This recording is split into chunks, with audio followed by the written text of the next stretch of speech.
हम बात करने जा रहे हैं राजनीतिक दल के बारे में।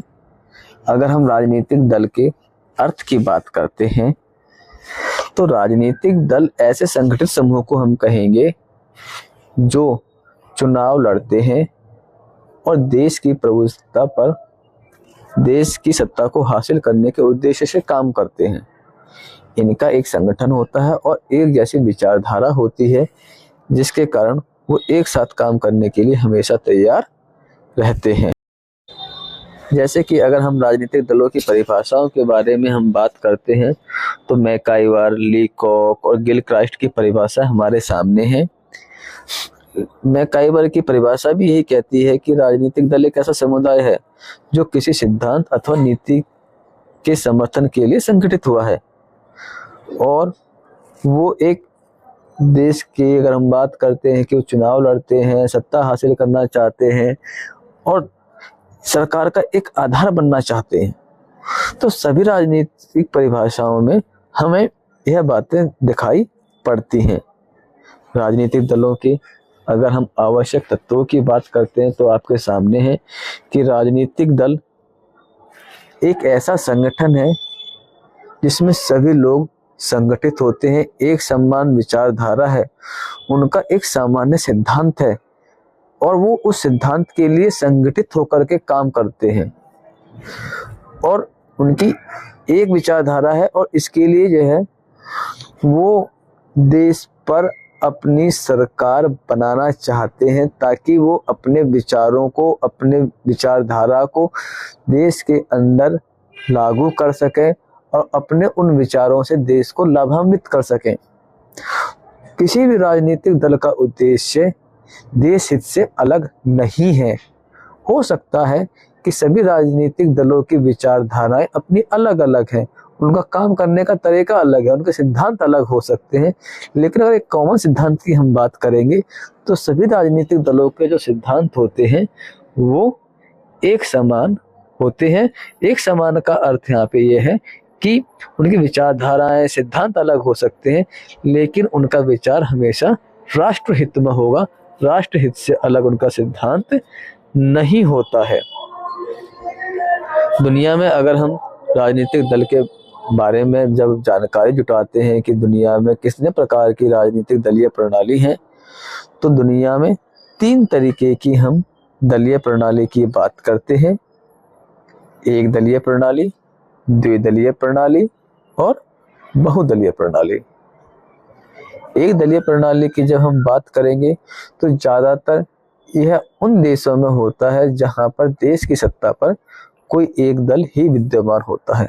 ऐसा नहीं है कि वहाँ चुनाव नहीं होते हैं, वहाँ भी चुनाव होते हैं, लेकिन विचारधारा उस देश की एक ही होती है। जैसे कि अगर हम बात करते हैं साम्यवादी देशों में, वहाँ पर विचारधारा, सिद्धांत, वहाँ की राजनीतिक दल एक है साम्यवादी दल। साम्यवादी दल चुनाव लड़ने के लिए अपने बहुत सारे सदस्यों को उतारता है, जनता को जो पसंद होता है उनमें से चुन लेते हैं। दुनिया के 49 देशों में एक दलीय प्रणाली विद्यमान है और अगर इसके उदाहरण की हम बात करते हैं तो जैसे मैंने अभी बात करी है साम्यवादी देशों की, तो रूस, चीन, नॉर्थ कोरिया इसके एग्जाम्पल के तौर पर आप ले सकते हैं। अगर हम बात करते हैं यहाँ पर द्विदलीय प्रणाली की, तो द्विदलीय प्रणाली के अंतर्गत जब हम बात कर रहे हैं तो द्विदलीय प्रणाली में 2 दल बहुत ही महत्वपूर्ण होते हैं। उनमें से एक सरकार बनाता है और दूसरा उसके विरोध में यानी कि अपोजिशन पार्टी की भूमिका को निभाता है। देश में जितना महत्व रूलिंग पार्टी का है उतना ही महत्व विरोधी दल का भी है, क्योंकि अगर विरोधी दल नहीं होगा तो रूलिंग पार्टी कब तानाशाह सरकार बन जाए इसकी संभावनाएं बढ़ जाती हैं। तो विरोधी दल रूलिंग पार्टी की कमियों को, उनके द्वारा किए गए गलत कामों को जनता तक पहुंचाता है, जिससे रूलिंग पार्टी तानाशाही ना बन सके। तो अगर हम दो दल की बात करते हैं, दो दलीय प्रणाली की, तो इंग्लैंड और संयुक्त राज्य अमेरिका में द्विदलीय व्यवस्था है।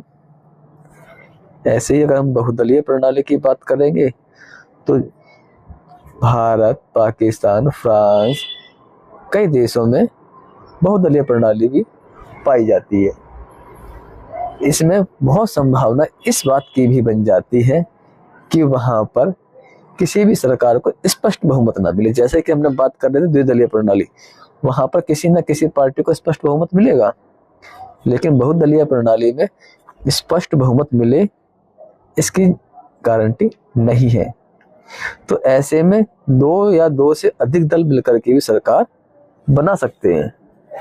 तो कोलिशन गवर्नमेंट अर्थात गठबंधन की सरकार की जो संभावना है वो बहुदलीय प्रणाली में बढ़ जाती है। राजनीतिक दलों के गुणों की हम बात कर लेते हैं। तो हमने यहाँ पर बहुत सारे राजनीतिक दलों के गुणों के बारे में यहाँ वर्णन कर रहे हैं। जैसे कि राजनीतिक दल बिना लोकतंत्र के संभव नहीं है, लोकतंत्र बिना राजनीतिक दलों के संभव नहीं है।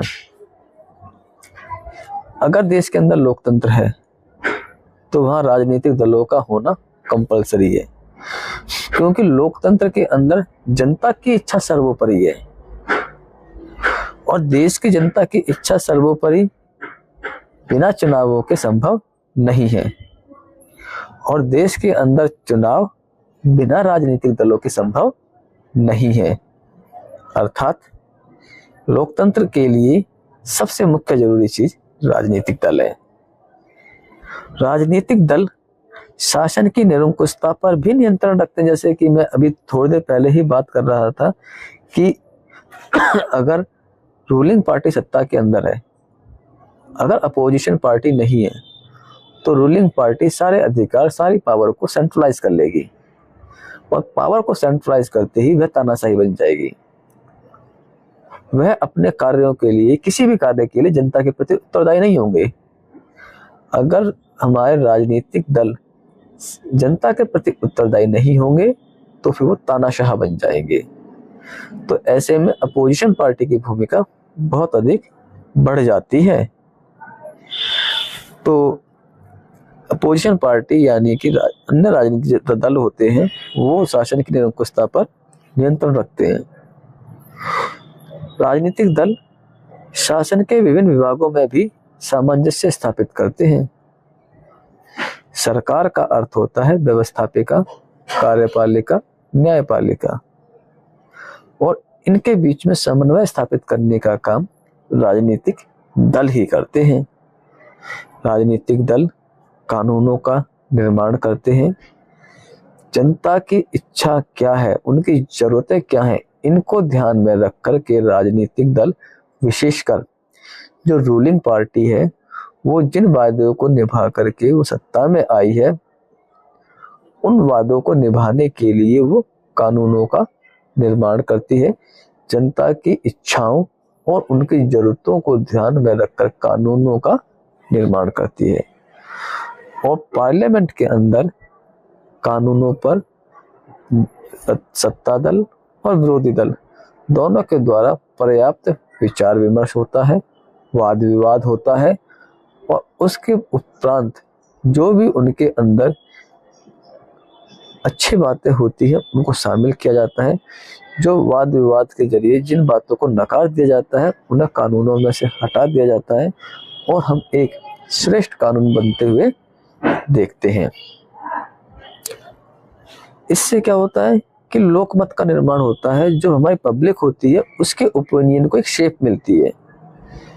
यानी कि लोकतंत्र में जनता जिस राजनीतिक दल को चुनती है उसके द्वारा चुनावी मैनिफेस्टो में जो बातें कही गई होती हैं वो कहीं ना कहीं जनता के ओपिनियन से मेल खाती है, और जनता उनके चुनावी मैनिफेस्टो से, चुनावी घोषणा पत्र पर विश्वास करके उन्हें वोट भी देती है। तो कहीं ना कहीं इससे पब्लिक निर्माण का, पब्लिक के ओपिनियन को एक शेप मिलती है।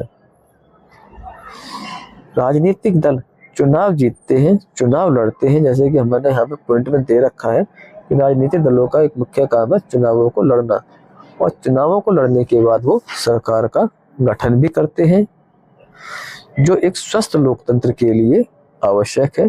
जो चुनाव जीतता है वह सरकार बनाता है, और जो चुनाव नहीं जीत पाता है वह अपोजिशन में पार्टी बन करके अपने कर्तव्यों का निर्वहन करता है। और इनका मुख्य उद्देश्य हर राजनीतिक दल का शासन के ऊपर प्रभुत्व की इच्छा होना है, ताकि वह सरकार बना सके और जनता के कामों को पूरा कर सके, उनकी इच्छाओं की पूर्ति कर सके। अगर किसी भी दल के गुणों की अगर हम बात कर रहे हैं तो हमें राजनीतिक दलों के दोषों के बारे में भी जानना आवश्यक है। पहली बात, अगर हम इसके दोषों की करते हैं तो राजनीतिक दलों का नैतिक जो दोष है वो ये है कि राजनीतिक दलों का जब हम या हमारे लोग जब गठन करते हैं तो जाति, भाषा, धर्म, क्षेत्र आदि के आधार पर करते हैं, जिससे वो अपनी भाषा, जाति, धर्म, जाति के लोगों की बात करते हैं। जबकि राजनीतिक दल इनको पूरे देश के हित की बात करनी चाहिए। तो कहीं ना कहीं यह एक दोष ऐसा है जिसको हमें दूर करने की बहुत अधिक आवश्यकता है। राजनीतिक दलों के अंदर लोकतंत्र का भी बहुत अभाव पाया जाता है। कई बार हम देखते हैं कई राजनीतिक दलों में एक ही व्यक्ति या फिर उसके परिवार के लोग का ही उस पर नियंत्रण होता है।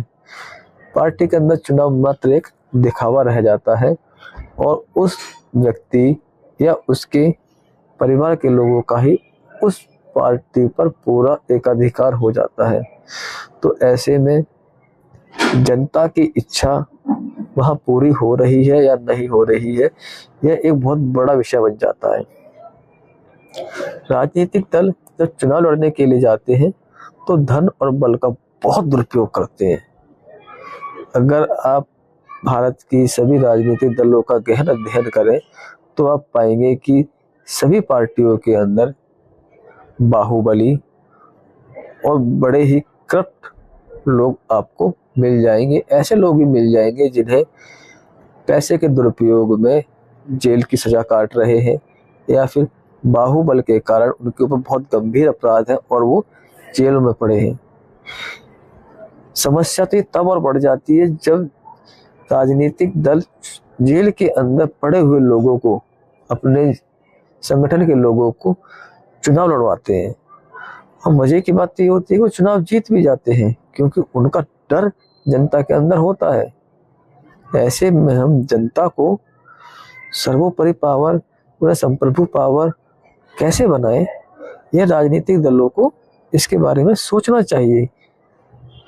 और दल बदल ये तो एक बहुत बड़ी समस्या है, क्योंकि जब किसी राजनीतिक व्यक्ति के हितों को, उसके परिवार के हितों को, उनकी महत्वाकांक्षाओं को पार्टी के अंदर वो पूरा होता हुआ नहीं देखते हैं तो वो अपनी राजनीतिक दलों को चेंज कर देते हैं।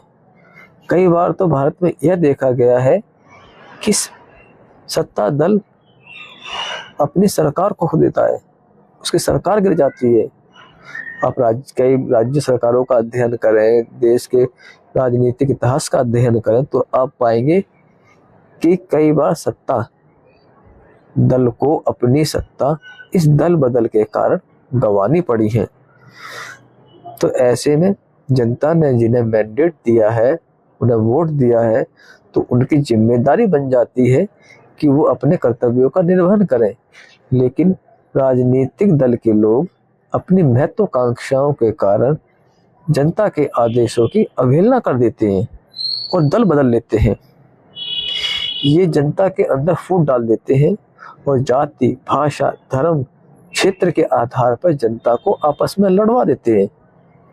इससे जनता आपस में लड़ जाती है और अंग्रेजों का बनाया हुआ नियम फूट डालो शासन करो, ये आज भी फॉलो कर रहे हैं। अगर हम निष्कर्ष पे जब हम बात करते हैं तो गुण और दोष सबके होना लाजमी है। उन दोष जो हमारे अंदर दोष है, लोकतंत्र में इन्हें सुधारा जा सकता है और हमारा लोकतंत्र इसको सुधारने की दिशा में कार्यरत भी है। लेकिन इसके गुण इतने ज़्यादा हैं कि इसके बिना हम लोकतंत्र की कल्पना नहीं कर सकते हैं। लोकतंत्र में जनता सर्वोपरि है और जनता की इच्छा चुनावों के माध्यम से लोगों को पता चलती है और चुनाव बिना राजनीतिक दलों के संभव नहीं है। बहुत बहुत धन्यवाद। अगर आपको मेरी वीडियो अच्छी लगी हो तो प्लीज़ लाइक करें, शेयर करें और सब्सक्राइब करना ना भूलें। धन्यवाद।